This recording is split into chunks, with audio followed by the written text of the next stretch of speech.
Halo teman-teman, kembali bersama channel Berlatih Fisika.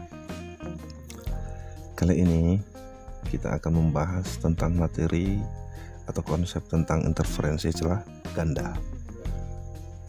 Salah satu sub materi atau sub pokok pembahasan dari gelombang cahaya ya. Baik, bagi teman-teman yang baru bergabung, silahkan tekan tombol subscribe-nya ya, jangan malu-malu ya. Kemudian tekan tombol loncengnya.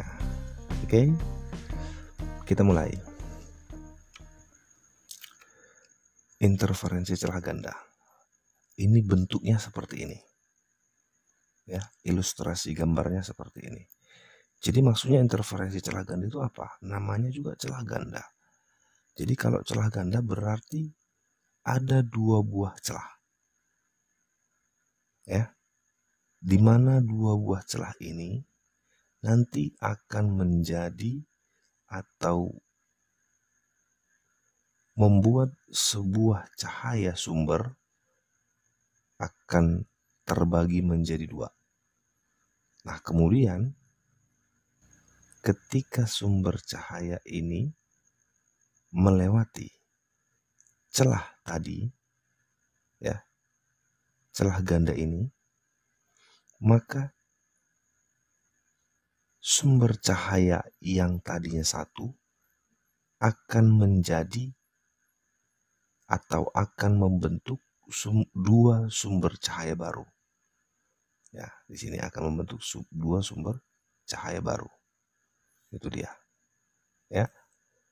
Nah, kemudian dua sumber cahaya baru inilah nanti yang saling bertemu ya.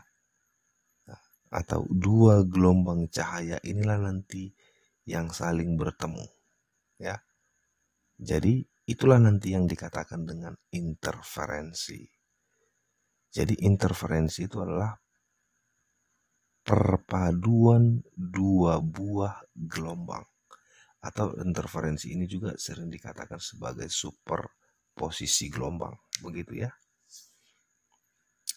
Nah, jadi akibat dari pertemuan kedua buah gelombang ini ya, baik itu nanti ketemu yang sefase atau ketemu dia yang berbeda fase, maka akan terbentuklah sebuah pola cahaya pada layar yang ditangkap ini ya. Terbentuk pola terang, gelap, terang, gelap, dan seterusnya. Nah, jadi pembentukan pola terang gelap itulah nanti yang dikatakan interferensi celah ganda, begitu teman-teman ya. Nah, jadi bisa kita katakan bahwasanya pita terang dan pita gelap bergantian dengan jarak pisah yang seragam. Nah, maksudnya yang sama gitu ya. Dikenallah itu sebagai interferensi Young. Artinya apa? Interferensi celah ganda ini juga dikenal dengan yang namanya interferensi Young. Oke, nah di sini ada tertulis minimum, maksimum. Artinya maksimum ini adalah pola terang, pola cahaya terang. Oke, minimum ini adalah pola gelap. Jadi ada beberapa buku menulis ya, pola gelap atau pola minimum, pola terang atau dikatakan pola maksimum, begitu ya. Nah, pola maksimum atau pola terang ini itu terbentuk saat dua buah gelombang ini yang ketemu itu adalah yang sefase. Namun yang dia minimum itu dua buah gelombang yang ketemunya itu adalah yang berbeda fase. Sehingga kalau dia sefase itu dia saling menguatkan. Contohnya begini ya. Kalau dikatakan fase-fase itu dia arah gelombangnya sama ya. Contoh misalkan gini, ada gelombang laut ya, yang ketemu itu puncak dengan puncak ya. Ada gelombang misalkan dari kiri, kemudian gelombang berikutnya dari kanan ya. Sama-sama puncak yang ketemu. Nah, kalau sama-sama puncak yang ketemu berarti gelombangnya makin kuat dong. Saling menguatkan itu artinya ya. Kalau dia saling melemahkan, contohnya misal gini, puncaknya ketemu dengan lembahnya ketemu. Jadi menghantam ya, saling melemahkan gitu dia ya. Oke, jadi dia saling melemahkan sehingga muncul yang namanya apa? Pita gelap. Begitu kira-kira. Nah, ilustrasinya begini, animasinya begini ya. Biar supaya teman-teman lebih paham. Saya beri ilustrasinya. Nah, ini misalkan sumber cahaya utama. Nah, misalkan aja ini senter gitu atau lampu begitu ya. Tapi lebih tepatnya senter lah biar supaya mudah dipahami. Kemudian di depannya ini saya pasang dua atau penghalang, tapi penghalang ini dilubangi ya, diberi dua lubang yang sempit, yang kecil gitu ya, diberi dua lubang sempit.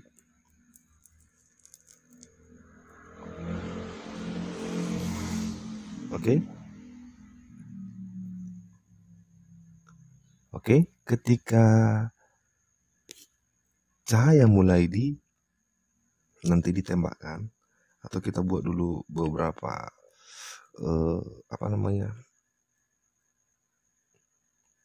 Nah, oke teman-teman, di depan ini, di depan di depan celah ini tadi, penghalang ini tadi, yang sudah dibuat celahnya, diberikan sebuah layar. Ya layar ini ya boleh kain, boleh apapun gitu ya. Yang penting dia penghalang ya. Ini. Nah kemudian ketika cahaya itu mulai ditembakkan begini, ya, maka saat dia atau saat cahaya itu mulai masuk atau mengenai penghalang, maka cahaya ini tadi, cahaya sumber itu tadi akan membentuk cahaya baru atau gelombang baru. Dari mana? Dari celah ini tadi.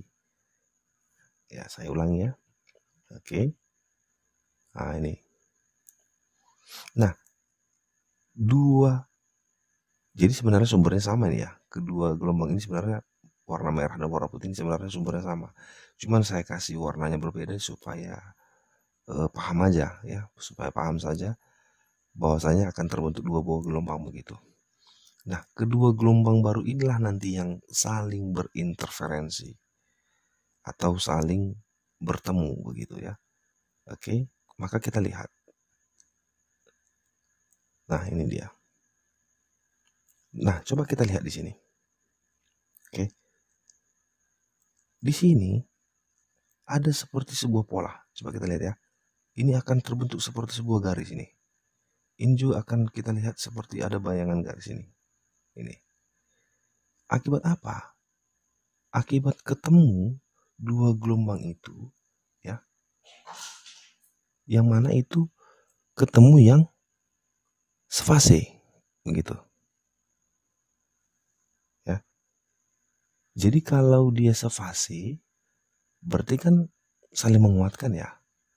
Maka kalau dia saling menguatkan berarti akan muncullah nanti yang namanya pita terang. Jadi di sini ada tertulis terang pusat. Terang pusat ini maksudnya adalah pola terang di mana dia yang paling terang.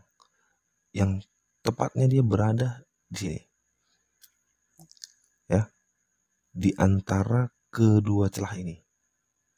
Ya, di tengah-tengah. Atau membagi kedua jarak celah ini. Nah ini terang pusat. Setelah terang pusat muncul yang namanya, ini kan terang ya, garis ini ya. Kelihatan ya? Baru di sini akan muncul yang namanya gelap. Habis terang, gelap. Habis gelap, terbitlah terang. Nah, gitu kira-kira ya. Oke. Nah, setelah terang, masuk lagi gelap. Jadi seperti itu polanya. Dan seterusnya. Begitu teman-teman. Ya. Nah, jadi terang, pola gelap, pola terang, pola gelap. Ini nanti diberilah istilahnya namanya orde. Ya, dikasihlah istilah terang gelap ini namanya orde. Begitu, ya. Nah, jadi beginilah kira-kira teman-teman ilustrasi daripada gambar yang tadi sebelumnya itu.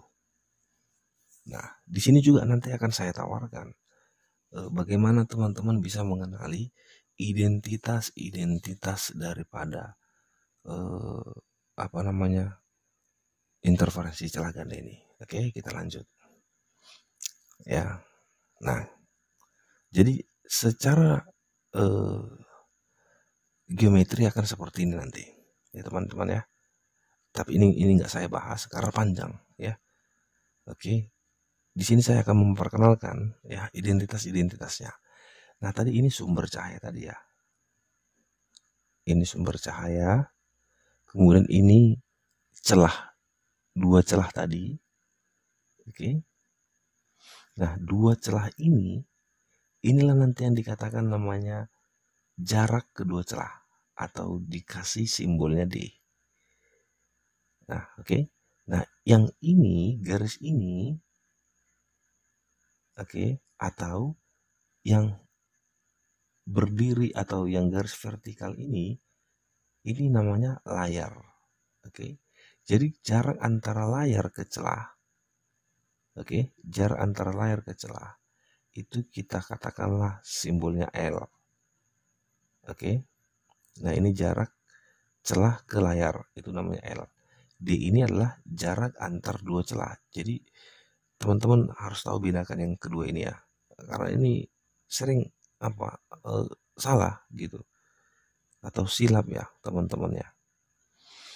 Nah, kemudian Y ini ya, Y ini bukan tinggi ya.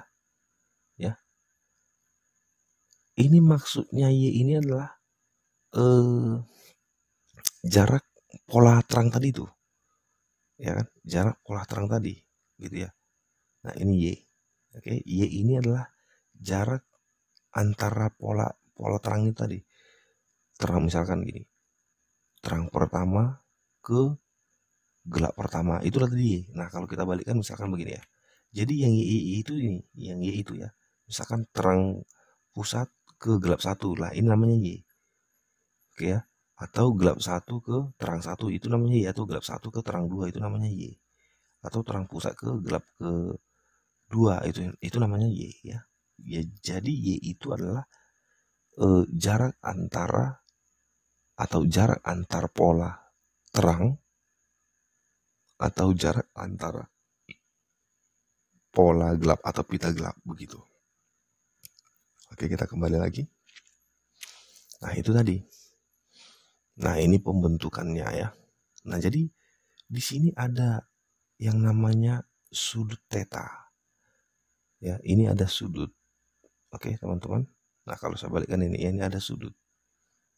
Ya. Sudut antara ini. Sudut antara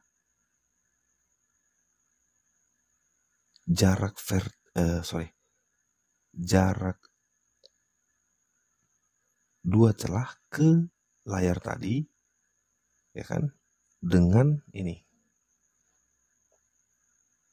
ke puncak salah satu pita gelap atau pita terang. Nah, jadi katanya ya, mereka katakan bahwasanya sudut tetanya ini itu sangat kecil. Itu sangat-sangat kecil. Sehingga nilai sudut tetanya ini, harga sinus, kosinus, dan tangen itu mendekati. Karena apa? Karena ini sangat kecil.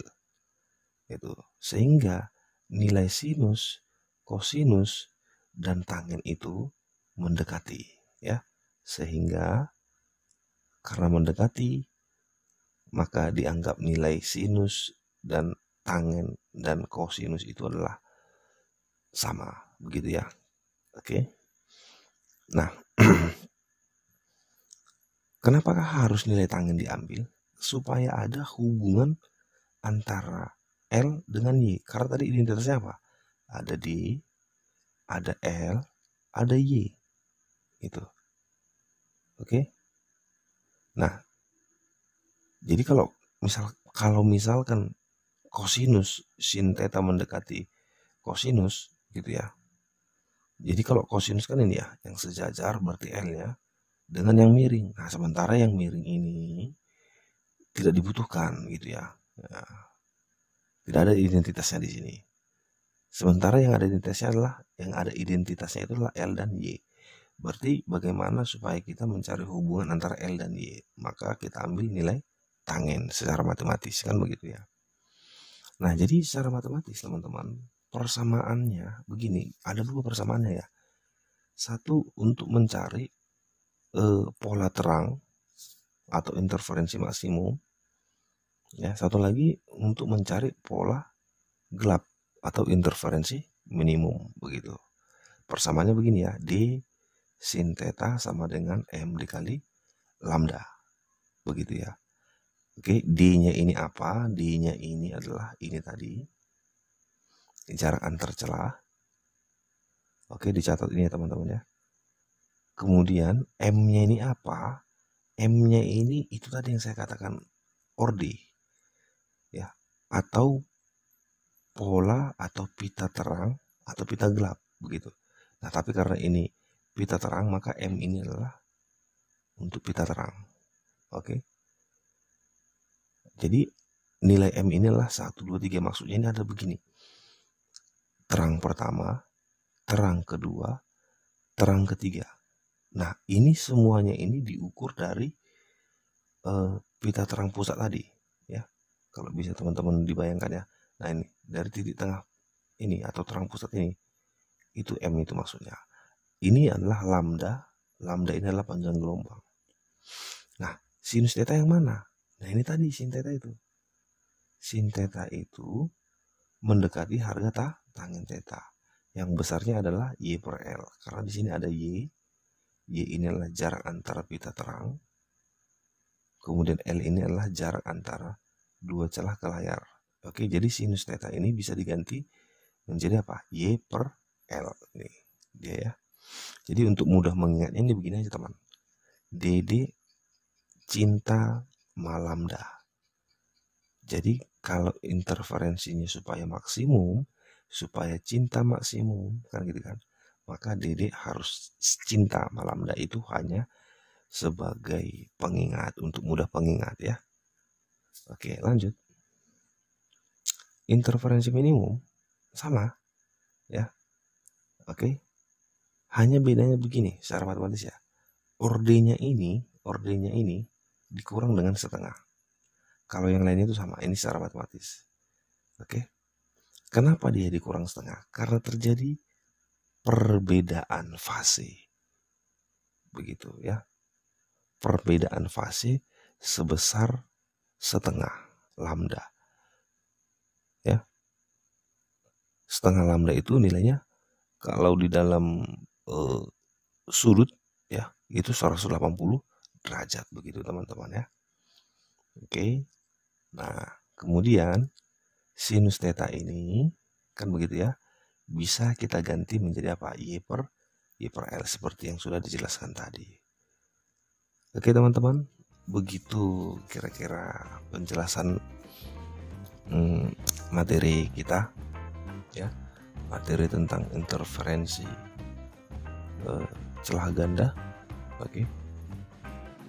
Materi interferensi celah ganda ini merupakan salah satu sub pokok pembahasan dari materi gelombang cahaya. Begitu kira-kira teman-teman penjelasan dari materi ini, semoga teman-teman paham ya.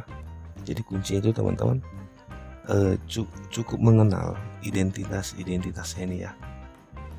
D ini yang mana, L itu yang mana dan apa, Y itu yang mana dan apa. Nah, jadi situ teman-teman coba untuk mengenalinya begitu ya. Oke teman-teman, saya sudahi video pembahasan materi ini. Semoga bermanfaat. Bagi teman-teman yang belum subscribe, silahkan subscribe channel ini supaya channel ini bisa semakin berkembang, saya juga akan semakin lebih bersemangat lagi untuk berbagi pembelajaran atau latihan fisika kepada teman-teman sekalian. Akhir kata saya ucapkan semangat dan terus semangat, berlatih dan terus berlatih. Sekian dan terima kasih.